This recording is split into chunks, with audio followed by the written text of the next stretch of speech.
Evangelho segundo escreveu Marcos 16:15, um texto para lá de conhecido, né? Todos conhecem esse texto. E diz assim a palavra de Deus. E disse-lhes: ide por todo o mundo e pregai o evangelho a toda criatura. Podemos repetir no 3? 1, 2, 3. E disse-lhes: ide por todo o mundo e pregai o evangelho a toda criatura. Amém. Podeis tomar assento, por gentileza? O tema dessa primeira palestra nesse dia é o líder e sua tarefa evangelística. Como eu falei ontem, irmãos, a gente está falando para líderes da igreja, mas esse ensinamento é para todo cristão. Por que é bom sempre enfatizar isso? Porque muito cristão se exime da sua responsabilidade no reino de Deus, alegando que não tem cargo de liderança, né? Só que essa tarefa aqui é para todos os que seguem a Jesus Cristo. Ninguém pode se eximir. No entanto, como é um seminário para líderes, então nós enfatizamos essa questão da liderança. Muito bem. Não sei se os irmãos vão conseguir acompanhar, né? Tentamos aumentar o máximo no slide, para que todos pudessem acompanhar. Eu acho que o irmão passou nos grupos no grupo do... O pastor vai passar aqui nos grupos para acompanhar no celular. Mas enquanto isso, vamos em frente, porque tem muito material. Atualmente o planeta possui quase 8 bilhões de pessoas e aproximadamente 2,18 bilhões de pessoas que dizem professar a fé cristã. De acordo com aquele instituto ali, as principais tradições cristãs são a católica romana, com 51,4% dos fiéis, os evangélicos, 36%, isso no mundo todo, tá, irmãos? Sendo que a maioria segue a linha pentecostal, e os ortodoxos, que somam 12,6%. Ali na população mundial, eu peguei ontem aquela informação, ontem ou anteontem, 7 bilhões 970 milhões 925 mil pessoas no mundo, né? E já está programado, segundo esse site que eu peguei essa informação, no dia, se eu não me engano, no dia 15 de novembro, vai nascer o bebê 8 bilhões no planeta Terra. 8 bilhões, segundo esse site aí que eu peguei essa informação. Então nós estamos aqui apenas apresentando para vocês um contexto do que é a responsabilidade da Igreja do Senhor Jesus Cristo aqui na Terra. Eu não vou hoje fazer comentários extensos, porque nós temos um volume de informações grande. Mas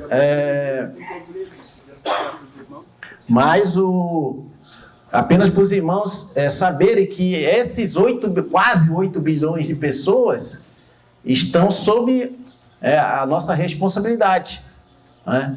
Mas, pastor, o que eu tenho a ver com essas pessoas lá da China, da Índia, da Indonésia, sei lá, da África, né, do leste europeu, da América Central? Eu sou responsável por essas pessoas também? De forma indireta, sim. Nós somos... Todo o corpo de Cristo no mundo todo é responsável. Responsável. Se 2 suecos que estavam nos Estados Unidos não tivessem atendido a voz de Deus e tivessem vindo para cá, talvez nem eu nem vocês estivéssemos aqui hoje. Já pararam para pensar nisso?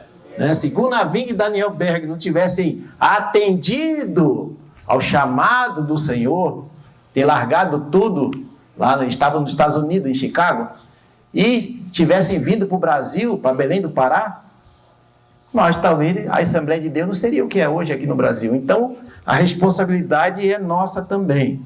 Então, está aí a população mundial. Agora, uma coisa que eu quero só destacar, que, né, primeira coisa, toda a estatística que a gente vê na internet, a gente tem que avaliar com muito cuidado, tá? Esse número aqui pode ser que haja alguma diferença, dependendo do site que você consultar, mas a diferença vai ser pequena. Mas nós temos então, desses 2,18 bilhões de pessoas que dizem, veja bem, dizem professar a fé cristã, a metade, um pouco mais da metade, 51,4% dos fiéis, né, são católicos romanos. É o que dizem, né? Nas pesquisas aí que se faz, né? Os evangélicos, 36%. E os ortodoxos, que estão praticamente ali no leste europeu, na Rússia, na Grécia, naqueles países ali que tem uma população grande de ortodoxos, que é um outro ramo da fé cristã. Tá? Então, 2 bilhões, na verdade, inclui os católicos e inclui os ortodoxos. Aí eu só quero deixar aqui um ponto de interrogação. Esse grupo de católicos e ortodoxos, eles são campo missionário ou podemos deixar de lado? Será que eles são campo missionário para nós que somos evangélicos pentecostais da Assembleia de Deus? Se for campo missionário, então é mais 1 bilhão. Então tem 2 bilhões para 8, são 6, arredondando. O professor de matemática está ali para me corrigir. 6 bilhões, aproximadamente, que não professam a fé cristã. Se você incluir mais 1 bilhão de católicos, então vão ser 7 bilhões. E aí, dentro desse 1 bilhão, a gente tem os ortodoxos, mais 20 e poucos %. Será que é campo missionário ou não? Será que eles precisam ser evangelizados ou não? Será que no arrebatamento eles vão subir ou não? Então, isso é coisa que a gente precisa refletir. Lista das maiores cidades do mundo, rapidamente aqui, só para os irmãos terem uma noção. Já passei ali. Tóquio tem 37 bilhões, né? 37 milhões de pessoas. Delhi, Xangai, Dhaka, São Paulo, a única cidade que está ali naquela lista das 10 maiores. São Paulo, com 22 milhões de pessoas. Cidade do México, Cairo, Pequim, Mumbai, Osaka. E eu coloquei Buenos Aires, que está na 16ª colocação, que tem uma população de 15 milhões de pessoas. Então, os irmãos, só para os irmãos terem uma ideia, onde é que estão as pessoas para serem evangelizadas hoje? Estão nas grandes cidades. Hoje não é o interior, hoje quase não tem ninguém. É pouca gente. As grandes cidades que estão sendo abarrotadas e cai isso, a tendência é aumentar cada vez mais. É nas grandes cidades que você vai poder realizar a sua tarefa evangelística. Lista das cidades do Brasil com mais de 1 milhão de habitantes. Deixa eu ver aqui. Primeiro eu vou ler esse texto aqui que é interessante. Em 2010, o IBGE registrou um significativo aumento de evangélicos com relação ao censo de 2000, com 60% de aumento no número de pessoas filiadas às denominações evangélicas. O salto foi de 15,4% para 22,21%, contra 64,6% de católicos. A maior porcentagem de católicos no Brasil por estado está no Piauí, com 85,1%. Não sei se é coincidência ou não, mas o Piauí é o estado mais pobre do Brasil. É onde tem a maior população católica, é no Piauí. Enquanto a maior concentração percentual de evangélicos está em Rondônia, com 33,8% da população local.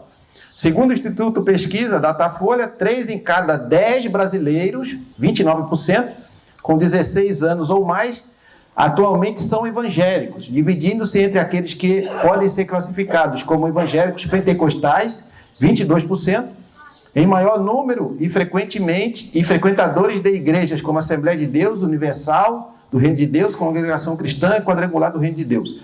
E 7% como evangélicos não pentecostais, pertencentes a igrejas como Batista, Presbiteriana e Metodista, entre outros.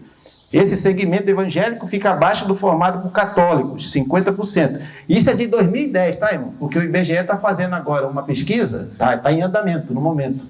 Mas até sair esses números vai demorar um pouco. Então está defasado aí de 10 anos, né? Mais de 10 anos. Muito bem. E ainda há 14% sem religião.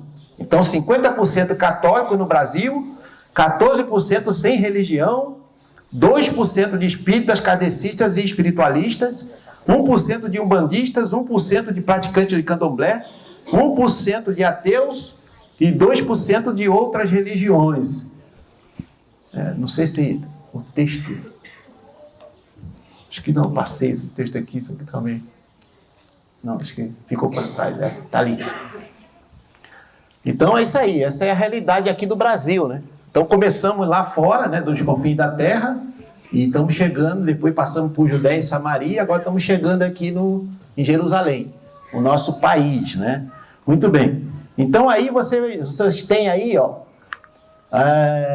as cidades com mais de 1 milhão de habitantes. São Paulo em primeiro lugar, depois Rio de Janeiro, Distrito Federal, Bahia, Salvador, né? Brasília, Salvador, Fortaleza, Belo Horizonte, Manaus, Curitiba, Recife, Goiânia, Belém, Porto Alegre, Guarulhos, Campinas, São Luís. Na verdade é mais de 10, né? Já tem ali 20 cidades, né?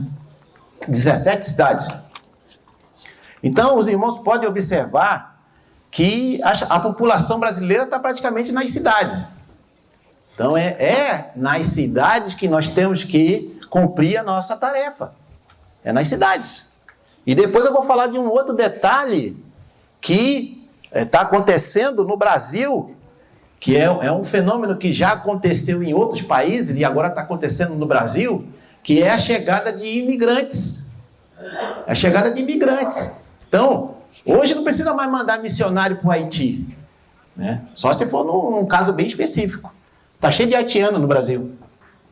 Basta a gente ganhar esses haitianos aqui, treinar eles e mandar eles de volta para lá. É isso que está. Venezuelano, então, está cheio de venezuelano aqui no Brasil. Cada vez já aumenta mais, né? Provavelmente, argentino também está aumentando.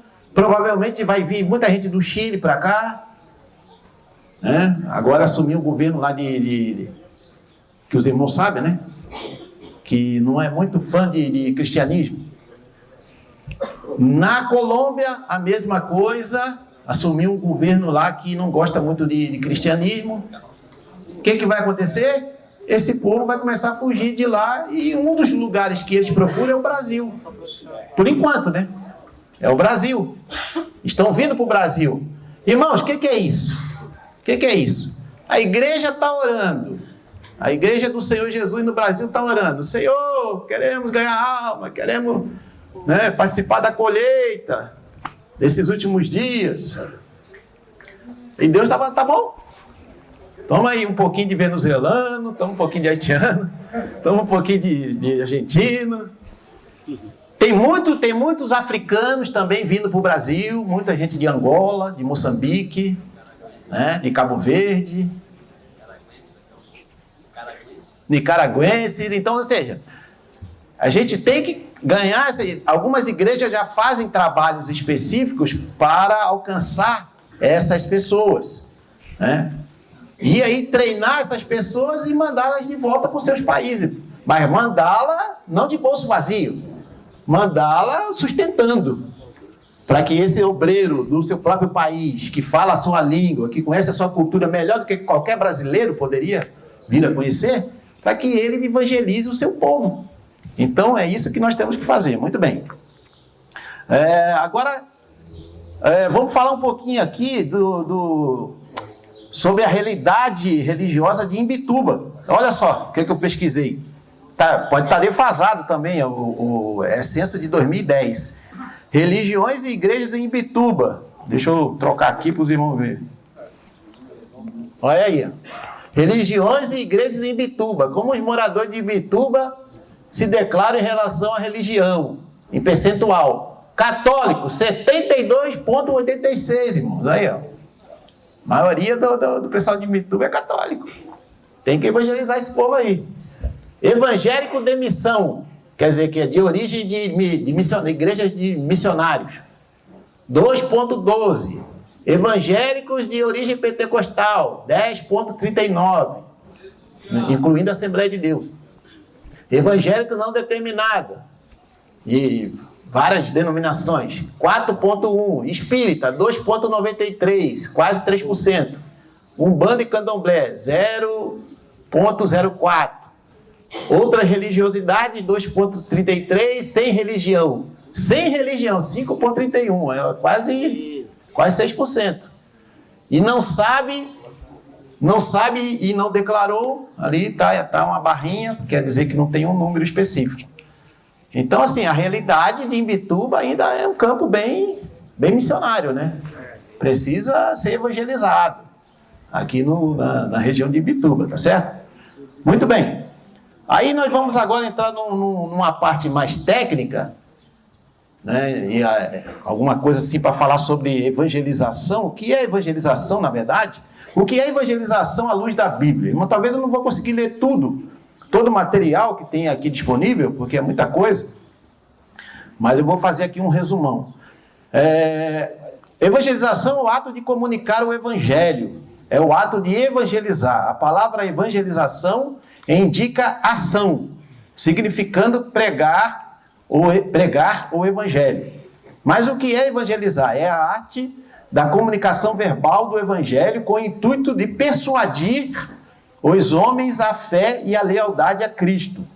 Isto posto, evangelizar não é simplesmente informar os homens acerca de Jesus e seu evangelho, mas a efetiva comunicação inteligente das verdades de Deus, a fim de levar os homens à conversão.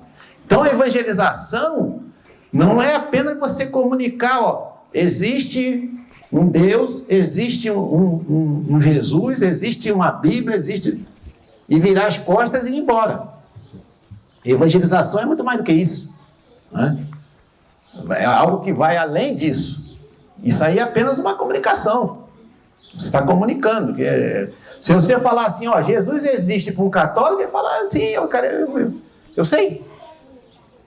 O católico ouve falar de Jesus também, né? Quem já foi católico aqui sabe, eu também sou de origem católica. Eu vou ouvir falar de Jesus, mas e daí?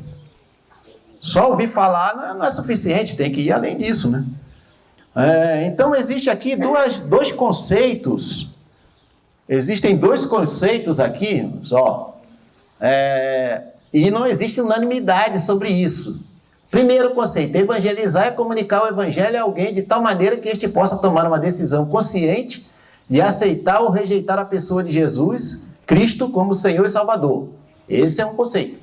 O outro evangelizar é a comunicação do evangelho seguida da conversão do ouvinte.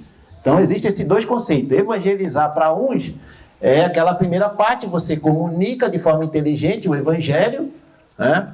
E tenta persuadir a pessoa a aceitar a Jesus como seu único e suficiente Senhor e Salvador. E o segundo conceito, ele diz que para você dizer que evangelizou alguém, necessariamente essa pessoa tem que primeiro se converter, para você poder dizer que evangelizou. Só que aí nós vamos ver que não é bem isso, irmão.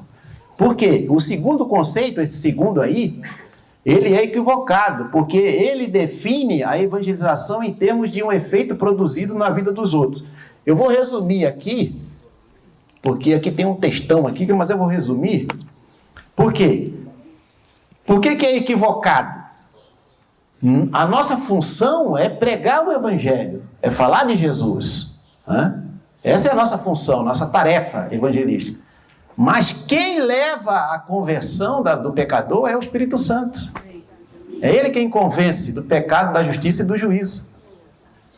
Então não adianta você, aquela coisa, ficar forçando, vamos embora, aceita Jesus logo. Só falta colocar uma corda no pescoço da pessoa. E às vezes até no culto, força a pessoa a vir à frente para aceitar Jesus, a pessoa não está nem querendo. Não está nem querendo, mas fica com aquela insistência, vamos lá. Aí a pessoa até pensa assim, vou lá para parar de me perturbar. Isso não é conversão. Isso não é conversão. Né? É interessante que você até vê pessoas vindo à frente, até com um sorriso no rosto. Irmãos, eu tenho dúvida se a pessoa que vem à frente não entendeu muito bem o que é o evangelho, o que é pecado, o que é inferno. Ela não entendeu bem, não.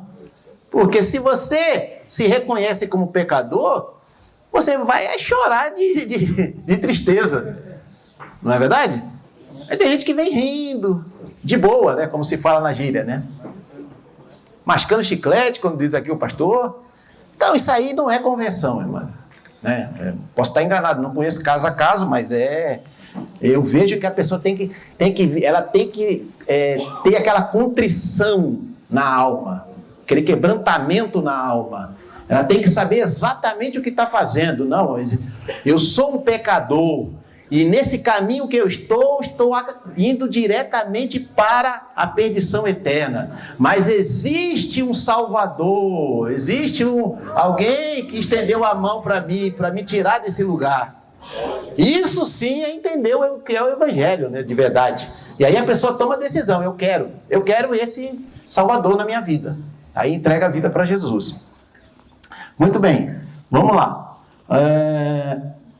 Aí aqui eu vou dar um pulinho aqui, porque eu vou ter que fazer uma seleção do material para a gente poder ficar aqui dentro do nosso tempo, né? Eu não sei que hora que começou aqui ou não, mas apagou. Então aqui, vamos lá. Deixa eu ver se eu acho aqui para os irmãos. Ô José, acho que tu podia passar para mim esse negócio aqui. Eu fico aqui procurando aqui. Tá meio... Ó, tá aqui. Evangelizar é ganhar almas para o reino de Deus. Acho que ficou na anterior. Tá ali. E para uma melhor compreensão, podemos considerar negativamente os seguintes aspectos. Evangelizar para ganhar almas não é roubar membros de igrejas estabelecidas. Tem muita gente que pensa isso, irmão. Graças a Deus, irmão, graças a Deus, a Assembleia de Deus nunca foi de ficar roubando ninguém de crente de nenhuma igreja. Graças a Deus. A história da Assembleia de Deus nasceu com pessoas aceitando a Jesus. E sempre foi assim. Eu já estou há 40 anos caminhando na Assembleia, sempre fui da Assembleia. Nunca a Assembleia de Deus foi de ficar na porta de igreja nenhuma. Vem para a nossa igreja, que a nossa igreja é melhor do que a sua. Nunca. Nunca. Agora, se a pessoa quer largar dela e vir para cá, não é o problema dela. Nós não somos culpados disso. A gente recebe todos. Mas a Assembleia de Deus não faz nenhum trabalho. Tem algumas denominações aí que eles ficam na porta da Assembleia de Deus, da Batista, fica lá na porta, tentando convencer a pessoa a ir para a igreja deles. Isso não é evangelização, né? Isso aí é pescar num aquário alheio, né? Outra coisa, evangelizar para ganhar almas não consiste em apenas inscrever apressadamente mais nomes ao rol de membros da igreja. É aquela coisa, irmão, tem que ter cuidado com aqueles evangelásticos, né? Sabe? Tem alguém aqui que está com dor na coluna, vem à frente aceitar Jesus. Quem está com dor de cabeça também, vem. Dor nas costas, vem na frente. Aí vem 200 pessoas. Aí lá no final ele fala assim, tem alguém para Jesus? Tem alguém para Jesus? Aí vem uma pessoa. Aí fala assim, aí depois coloca lá no coisa. 200 pessoas aceitaram Jesus. Isso é mentira. É mentira. Não aceitaram Jesus. A pessoa veio para receber uma oração para ser curada. Então, olha lá que está escrito. Ó, não é para ficar... O que adianta ficar escrevendo? Não. A Assembleia de Deus em Bituba está com 1.200. Daqui a 5 anos vai estar com 2.000. E daí, irmão? Deus não está preocupado com números. Deus está preocupado se a pessoa é salva de verdade, se a pessoa está convertida de verdade. Essa que é a verdade.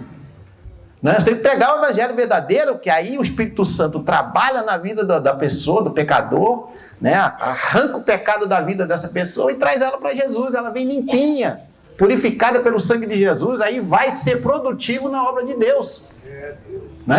Aí tem igrejas aí por aí, irmão, lotada, mas para trabalhar, tu anuncia lá, tem um serviço. Tu vira para cá, quando tu volta já não tem mais ninguém. São conversões meia boca, né? Vamos usar essa expressão aí, bem chula. Conversões meia boca. E até tem um pastor que escreveu um livro chamado Conversão Parcial. É mais ou menos isso.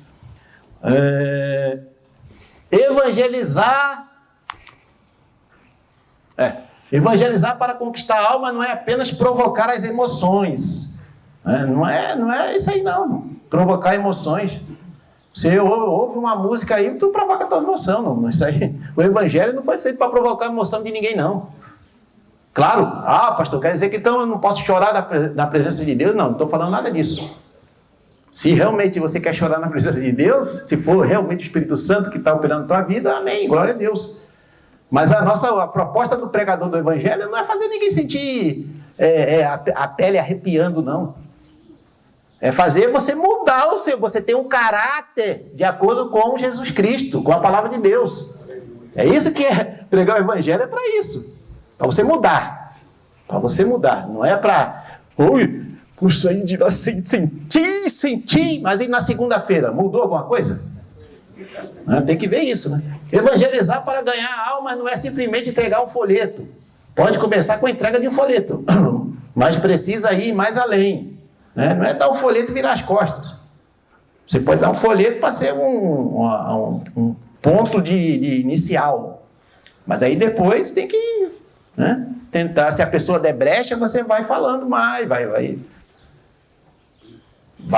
mais a fundo. Evangelizar para ganhar almas. Por que é bom falar isso, irmão? Porque hoje vamos sair para evangelizar. Aí estamos aqui sem folheto. Aí a pessoa vai distribuir, igual distribuir esses panfletinhos de supermercado. Distribui hoje, já evangelizei hoje. A pessoa fala, já evangelizei hoje, mas só... Eu não sei se isso aí exatamente é evangelismo, não, irmãos. Talvez seja um ponto de partida, mas tem que ir além disso, né? Evangelizar para ganhar a alma não é tão somente conduzir uma pessoa à decisão e a aceitar a fé, né? Não é tão somente isso, porque precisa posteriormente fazer o cuidado, o discipulado daquela pessoa. Não pode já levei lá na igreja, já convidei para a igreja, já foi para a igreja, na hora do culto aceitou Jesus, foi lá na frente, pronto. Já estou me eximindo de qualquer responsabilidade por aquela pessoa. Você tem que pegar na mãozinha daquela pessoa, é um bebezinho.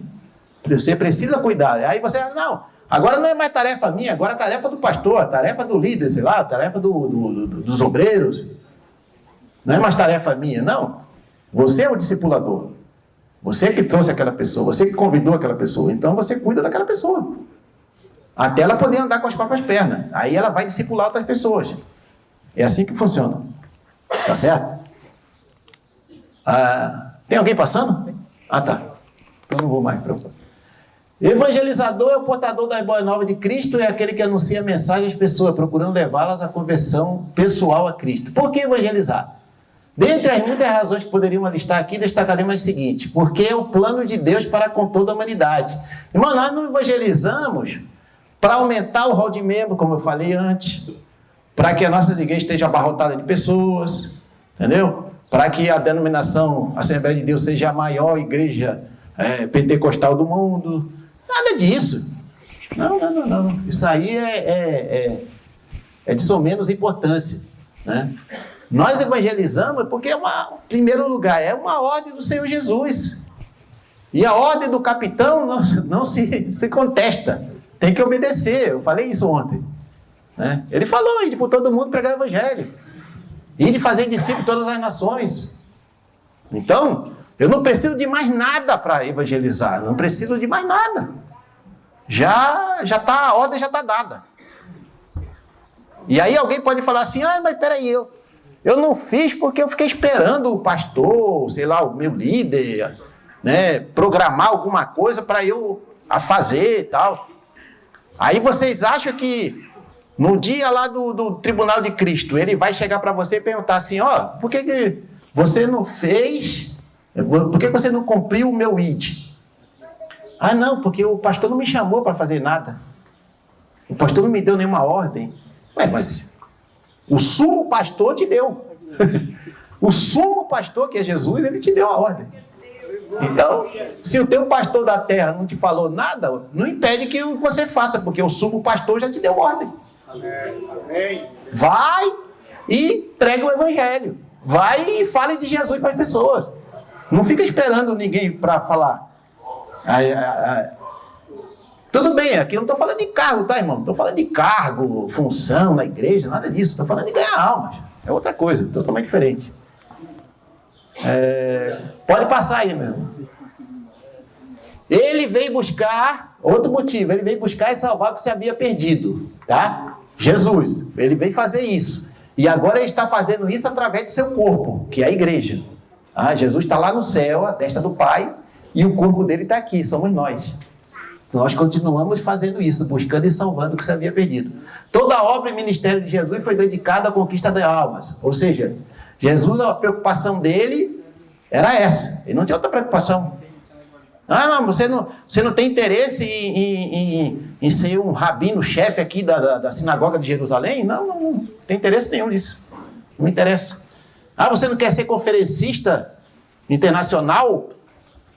Não tem interesse nenhum. Meu interesse é só ganhar alma. Eu só vim aqui só para ganhar alma. Só quero levar alma para Jesus. Não importa se negócio de título. Isso aí é tudo de só menos importância. Isso aí é tudo secundário. Se eu levar uma alma para Jesus, pronto, já vale mais do que o mundo inteiro, irmão, toda a riqueza do mundo. É isso que o texto bíblico diz. Jesus deu a sua vida para a salvação da humanidade. Então, veja bem, olha só, olha a responsabilidade. Ele deu a vida pela salvação da humanidade. E nós, como representantes dele aqui na terra, nós temos que também, irmãos, dar a nossa vida, entre aspas, até sem aspas também, porque tem muitos irmãos nossos que estão dando a vida mesmo, literalmente, por causa do evangelho. Agora, há pouco tempo eu fiquei sabendo de um pastor lá na Etiópia. Deram 3 descargas de cadeira elétrica desse pastor. 3 descargas. Colocaram ele na cadeira elétrica e puxaram com tudo. E não aconteceu nada. E arrebentou o fio, tudo lá, estourou tudo e não aconteceu nada. Mas isso não quer dizer que qualquer dia eles consigam ceifar a vida dele, né? E ele continua pregando o evangelho. Devemos evangelizar porque é uma ordenança do Senhor Jesus. Antes de sua ascensão aos céus, ele determinou aos seus seguidores que proclamassem o seu evangelho a todos os povos e nações. É uma ordenança, irmão, ordenança. Não é uma sugestão, é uma ordenança. Devemos evangelizar porque essa é uma tarefa exclusiva da igreja. Deus não conta com nenhuma outra agência para essa missão. Somente a igreja de Jesus poderá realizá-la. Ou seja, a função é da igreja. Não é de nenhuma ONG. Deus não mandou nenhuma ONG pregar o evangelho. Deus mandou a igreja. A igreja somos nós, tá? Devemos evangelizar tendo em vista a grandeza da tarefa, pois Deus não admite um projeto de evangelização menor do que o mundo. Então, a nossa visão, irmãos, nós nunca podemos perder esta visão. Jerusalém, Judéia, Samaria, até os confins da terra. Mas, pastor, eu não tenho como sair de Imbituba, eu não tenho chamada para ir para fora. Tudo bem, você não tem. Mas você pode estender a mão para quem tem. Você pode apoiar a obra missionária. E deve. A gente não tem como ir. Mas tem muitos irmãos nossos indo e precisando da nossa ajuda. Seja financeiramente ou na intercessão. Eu lembro de um testemunho que eu nunca esqueço. Uma irmã lá nos Estados Unidos. Deus acordou ela 3 horas da manhã para orar. E veio à mente dela imediatamente um missionário. Veio o nome do missionário e ela começou a orar, clamar, sem saber o que estava acontecendo, lá na África. O missionário estava lá na África. Pois justamente naquele horário, exatamente, estavam atentando contra a vida daquele missionário. Exatamente naquele horário. Depois que ela ficou sabendo, quando o missionário voltou e contou e relatou. No dia, na hora exata. Aí, olha o poder da intercessão, irmãos. Olha o poder da intercessão. Então, nós temos também essa responsabilidade. Muito bem. Devemos começar por Jerusalém, nossa casa, bairro, cidade, estado, nação, mas sem perder de vista a abrangência da tarefa. Já falei isso, né? Temos que começar por aqui. Agora, existe muito aquela conversa, né, irmão? Eu nunca concordei com isso. Os irmãos me perdoem. Tem muita gente para aceitar Jesus aqui em Bituba. Não preciso me preocupar com a missionária. Ei, quanto tempo tem já a igreja em Bituba? Quantos anos? 89 anos. Não conseguiram ainda evangelizar em Bituba? A Igreja do Brasil dizem que a Assembleia de Deus tem mais de 20 milhões de membros. Dizem, né? Não conseguiram evangelizar o Brasil ainda? Já há 111 anos, né? 111 anos de Assembleia de Deus do Brasil, não conseguiram ainda? Está faltando o quê? Isso é desculpa. Isso é desculpa. Aí tem países aí que não tem nem missionário, não tem nem ninguém que pegue o evangelho para eles. Essa que é a verdade. E a gente fica com aquela, né? Não, já tem muita gente aqui para aceitar Jesus aqui, eu não preciso me preocupar com a obra missionária. Irmãos, a ordem é evangeliza aqui, evangeliza no estado todo, evangeliza lá no sudoeste do Paraná, evangeliza no Paraguai, evangeliza na América do Sul, evangeliza no mundo inteiro, irmãos. Ao mesmo tempo. Eu não posso estar em todo lugar ao mesmo tempo, mas tem um exército fazendo isso e nós podemos participar disso. É tarefa nossa, tarefa e principalmente do líder, irmão. O líder, ele tem muito mais essa tarefa. Por quê? Por que ele tem? Não é que o cristão comum não tenha. É que o líder precisa dar o exemplo. Ele é o referencial. Então, um líder que não tem paixão pelas almas perdidas, eu fico realmente preocupado com o nível de liderança, né? Jesus onde é que eu parei? Jesus enviou seus discípulos por todo e para todo mundo. Tá, já falei, acho que já falei isso. Jesus afirmou aos seus discípulos que o campo, a arena onde se daria a ação evangelizadora é o mundo. Também já comentei sobre isso, podemos passar. Devemos evangelizar porque, embora seja uma obrigação de todo salvo, é, acima de tudo, um privilégio de cada salvo. Não é só uma obrigação, irmão, é um privilégio. Deus nos deu esse privilégio. Já pensou? Chegar lá, pastor Reginaldo, aqui no Tribunal de Cristo. Aqui, pastor Reginaldo. Estou vendo aqui que você conseguiu levar 5 pessoas para Jesus. E essas pessoas permaneceram firmes e estão aqui no céu com você. Toma aqui uma pipitinha aqui, sei lá o que for. Um louro, qualquer coisa. Ou nada também, né? O importante é estar na presença de Deus, né? Toma aqui o teu galardão. É um privilégio, irmão. Pelo amor de Deus, é um privilégio que Deus nos deu.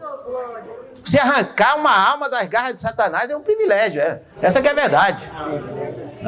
Só quem esteve lá nas profundezas de Satanás sabe o que eu estou querendo dizer. Você arrancar uma pessoa lá através da sua pregação, da sua evangelização, e saber que aquela pessoa está firme com Jesus e que se Jesus voltar agora ela vai para o céu. Não tem privilégio maior. Essa que é a verdade. Essa que é a verdade, não tem privilégio maior. Bom, vamos lá. Devemos evangelizar porque o evangelho é o único meio proposto por Deus para a salvação do homem perdido. Não tem outra maneira, irmão. Não tem. É só através do evangelho. É só aceitando Jesus é que vai para o céu. Não tem outra maneira. A mensagem do evangelho é uma mensagem simples, né? Você é um pecador, Jesus é o Salvador. Aceita Jesus para você poder ser salvo. Esse é o evangelho. E é esse evangelho que nós temos que pregar. E não tem outro caminho para a salvação. Devemos evangelizar porque é o meio mais eficaz para promover o crescimento da igreja. Então, quer ver a igreja crescendo e crescendo de forma saudável? não só quantitativamente, mas qualitativamente, ou seja, em qualidade. Evangelismo, evangelização. Né? Usem todos os meios que vocês puderem para evangelizar, inclusive as redes sociais. Tem muita gente que passa horas nas redes sociais só vendo besteira, só vendo bobagem, e não usa a rede social para evangelizar. Use a rede social para evangelizar. Né? Não seja também uma pessoa chata, né? Mas peça sabedoria a Deus e use a tua rede social para evangelizar.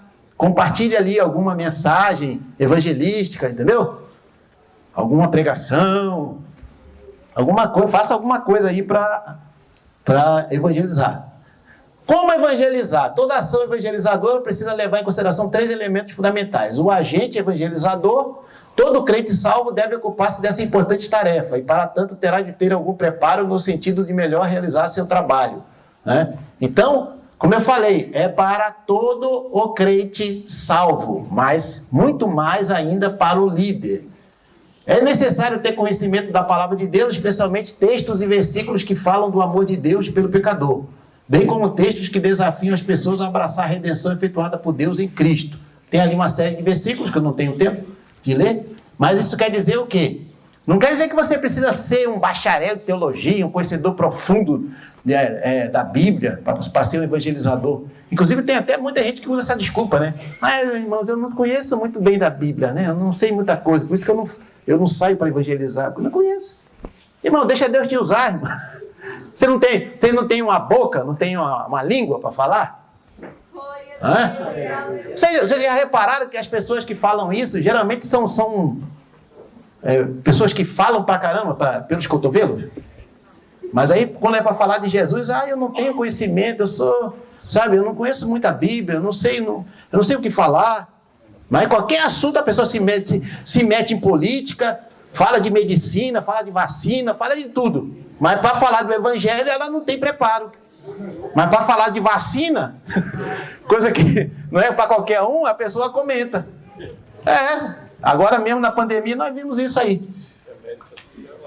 Deve ter tato no trato com as pessoas. Refere-se à maneira de fazer e dizer o que é certo e dizer o que é certo e do modo certo, sem ofender as pessoas, né? Saber conversar com as pessoas, não ser ignorante, né? Não ser uma pessoa chata. Tem muita gente aí, infelizmente, irmão, vamos falar isso aqui para nossa edificação, tá? Tem muito crente aí que as pessoas não querem nem contato com ele, porque ele é tão chato. O crente não pode ser chato, o crente tem que ser agradável. O crente tem que ser uma pessoa benquista. Todo mundo quer convidar você para a sua festa, para o seu convívio. Olha, os caras tão chatos aí, parece que chupa limão o dia todo. Aí vai falar de Jesus, eu falo, se Jesus foi igual a tua chatice, é melhor não aceitar Jesus, não. Deve-se ter habilidade na apresentação da palavra de Deus. Habilidade. Um exemplo clássico é o diácono Filipe, né? Atos 8, lá que evangelizou lá o etíope, né? Não temos tempo para abordar com mais extensão. Mas, se nós não temos essa habilidade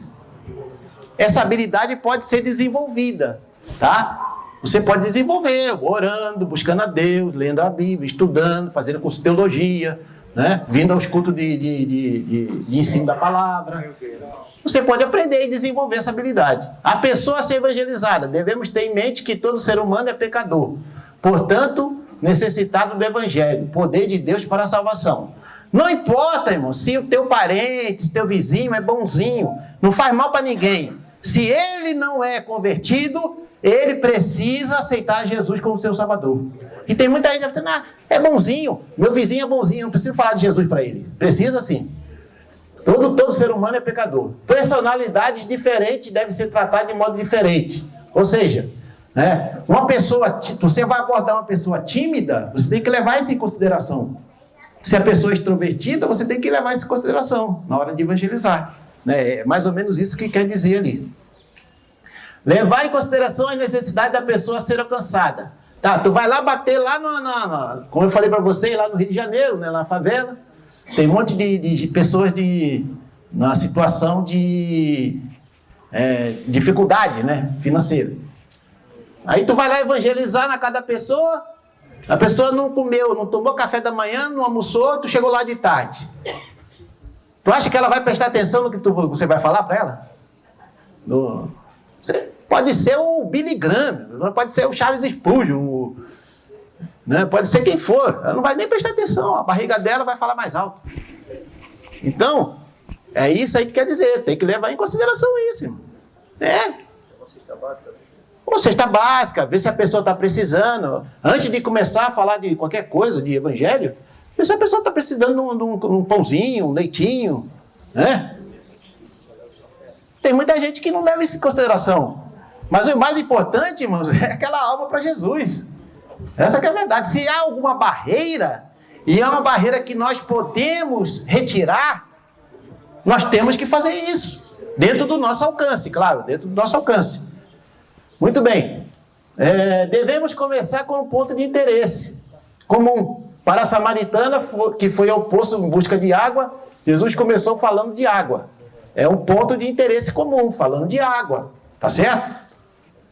Então, dependendo da conversa que você tiver, você está ali no consultório e a pessoa começa a puxar assunto com você.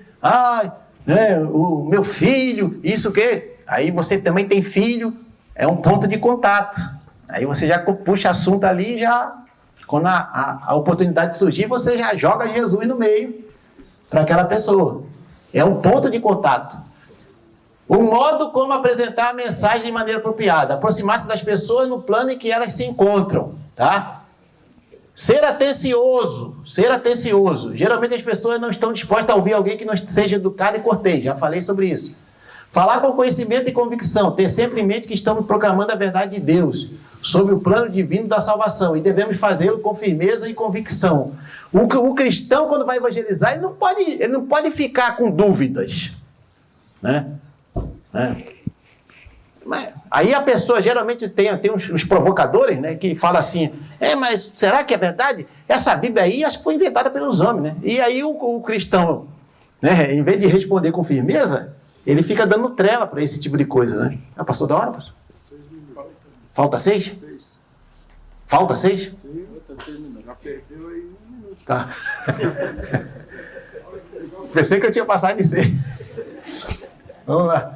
Então tem que ter convicção, irmão, no que você está fazendo. Né? Nós somos cristãos, nós cremos naquilo que nós estamos pregando. Não temos dúvida, não. Jesus é o Salvador, Jesus pode curar sim, se Ele quiser. Jesus pode sim libertar dos espíritos malignos, se Ele quiser, irmãos. Não temos dúvidas quanto a isso. A Bíblia é a palavra de Deus. A Bíblia não contém a palavra de Deus. A Bíblia é a palavra de Deus. Não importa que o ateu, à toa, diga, a Bíblia é a palavra de Deus. Ser positivo nas proposições, expressar-se de maneira a não deixar dúvidas. Crer no Senhor Jesus Cristo, será salvo tu e a tua casa. Ser sincero no diagnóstico e habilidoso na aplicação do remédio. Não basta apenas apontar o pecado, é preciso apresentar o Salvador. Mantenha a ênfase em Jesus e no Evangelho, nunca na denominação ou igreja. A ordem de Jesus é no sentido de pregarmos o Evangelho, e não uma organização eclesiástica. Isso se fará em momento oportuno. Então, nós não pregamos da nossa denominação, nós pregamos a Jesus. É Ele que salva, é Ele que liberta, é Ele que transforma. Né? É Jesus. Assembleia de Deus, Batista, Presbiteriana, isso aí é outra coisa. Isso vem depois, tá? Isso vem depois. Mas nós temos que pregar a Jesus, apontar para Jesus. É Ele que é o Cordeiro de Deus.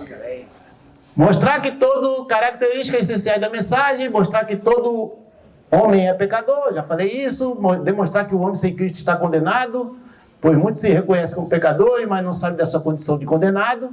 Né? Muitos se reconhecem como pecadores, mas não sabem que estão na condição de condenado. Porque já estão na condição de condenado. Tem muita gente assim, se você não aceitar Jesus, você vai ser condenado. Não, já está condenado. A Bíblia diz isso. A pessoa já é condenada. Quem não crê, já está condenado. Já está condenado. Apresentar a providência de Deus, o remédio para a salvação e o escape. Jesus Cristo é a provisão de Deus para o perdão e restauração do homem. Dizer claramente ao pecador que ele precisa fazer para ser salvo, né? Como eu falei para vocês, o evangelho é algo simples, irmão, nada de rebuscado. Mostrar que a oportunidade existe somente nesta vida. Cessou esta vida, acabou-se. Não tem esse negócio de voltar dos mortos, de comunicação com os mortos, isso aí não existe. Biblicamente falando, isso é purgatório, limbo, não existe nada disso. Mostrar que a oportunidade existe. Tá. Lembrar que o dia aceitável é hoje, é agora. Por quê, irmão? Por que é hoje e é agora? Porque a pessoa não sabe se vai estar viva amanhã. Nem amanhã não sabe se você vai estar vivo daqui a 1 minuto. Então é hoje, é agora, não é hoje não, é agora, é nesse momento. Está falando para a pessoa, na sexta-feira eu vou lá na igreja. Você pode até ir na sexta, mas eu não vou garantir que você vai ser salvo. Por quê? Não sei, você sabe dizer se você vai estar viva na sexta-feira? Não sabe. Agora estava vendo ontem, foi na sexta, né? Hoje é sábado, foi na quinta. Um casal de missionários lá em Divinópolis, em Minas Gerais. Estava vindo ou indo fazer a obra de Deus. Acidente. Amassou o carro todinho e morreram, o casal. Você não sabe o que pode acontecer. Afirmar a certeza da salvação e da vida eterna, asseguradas pelas promessas de Deus, nas quais devemos confiar. Pode passar. Evangelismo pessoal é todo esforço individual sob a orientação do Espírito Santo para conduzir alguém a Cristo. Essa forma de evangelização não tem horário e não se limita à idade ou sexo. É um privilégio oferecido a todos e um dever agradável de se cumprir. Refere-se mais especificamente ao testemunho pessoal. Por que fazer evangelismo pessoal? Porque é uma ordem, já falei, é uma ordem de Jesus, porque é a vontade declarada de Deus, porque tem alcance universal, porque dirige-se a cada indivíduo. Esse é o melhor evangelismo, tá, irmãos? É a evangelização individual, onde você pode conversar com a pessoa, falar de Jesus, explicar direitinho, passar tempo com aquela pessoa, explicando tudo para aquela pessoa. Aquele negócio do arrastão, às vezes dá certo, às vezes não dá. Às vezes vem peixe bom, mas vem muito peixe que também não é bom. 2 minutos. Porque é realizado sob a virtude e o poder do Espírito Santo, porque compromete a todo e verdadeiro crente em todo o tempo, em qualquer lugar, porque isso é evangelismo pessoal, porque pode-se contar com a companhia do Senhor Jesus, porque toma por base o exemplo de Jesus, que ele fez isso, né? Ele evangelizou pessoalmente, porque espelha-se no exemplo dos apóstolos, também fizeram isso, e dos cristãos primitivos. Porque leva em consideração a necessidade do mundo e nossa responsabilidade. Porque é urgente, pois Cristo pode voltar nessa geração. Tá? Vantagem, eu não sei se eu vou ler isso, porque o tempo já acabou, já esgotou. Né? Mas como eu falei para vocês, é muita coisa para falar, mas a gente tentou fazer aqui um resumão, mas o tempo já chegamos ao fim. Nós temos a palestra do pastor Levi, depois tem mais 2 palestras, então para não cansar muito os irmãos. Mas em essência, irmãos, é isso. É isso. Primeira coisa que a gente tem que ir, resumindo aqui para fechar, é isso. É o nosso compromisso. Nosso compromisso. É a nossa responsabilidade. Nós vamos ser cobrados por isso. Tá? Nós vamos ser cobrados. E Jesus não vai passar a mão na cabeça de nenhum de nós. Todos nós. E quanto maior a responsabilidade, quanto maior o cargo, maior a responsabilidade. Né? Embora todos tenham responsabilidade também. Mas, aquilo que eu falei ontem, quer ser líder, quer ser chamado para a linha de frente, a responsabilidade também vai aumentar. Amém? Amém. Então, Deus abençoe os irmãos e vamos passar aqui para o irmão pastor Daniel. Obrigado.